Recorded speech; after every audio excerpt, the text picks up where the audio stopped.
কোনো হিংসা না রাখা।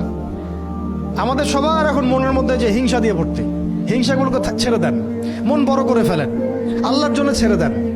হিংসা ত্যাগ করেন, গীবত করা বন্ধ করে দেন, অপবাদ দেয়া তো একেবারেই নিষেধ, পরশ্রী কাতরতা ছেড়ে দেন, মনটাকে একদম খালেস করে রাখেন। একজন সাহাবী সম্পর্কে নবীজি বলছেন, এই যে এখন যে সাহাবী ঢুকবে মসজিদে ও জান্নাতি। সবাই আগ্রহ নিয়ে বসে আছে, কে এসে হ্যাঁ ঢুকলেন জান্নাতি। পরের দিনও সেম কথা, এখন যে ঢুকবে সে জান্নাতি। সেম সাহাবী ঢুকলেন, পরের দিনও সেম কথা, এখন যে ঢুকবে সে জান্নাতি। সেম সাহাবী ঢুকলেন। এবার একজন সাহাবী কৌশল করে তার বাসায় গেলেন, দেখি তো কি আমল করে সে। তো দেখলেন তো রাত্রেবেলা তাহাজ্জুদে উঠতেছে না, এশার নামাজ পড়ে ঘুমায় গেছে, ফজরের নামাজে উঠলো। 3 দিন থাকলেন, 3 দিন সেম সেম।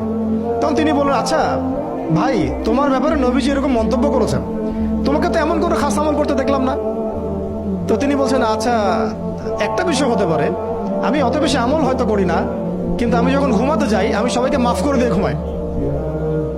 মন ফ্রেশ, মনটা থেকে সব বের করে দেওয়া, এটা তাসকিয়া, এটা ইলমের সাথে সম্পৃক্ত। আল্লাহ পাক আমাদের সবাইকে এই বিষয়গুলো বোঝার তৌফিক দান করেন, আমিন।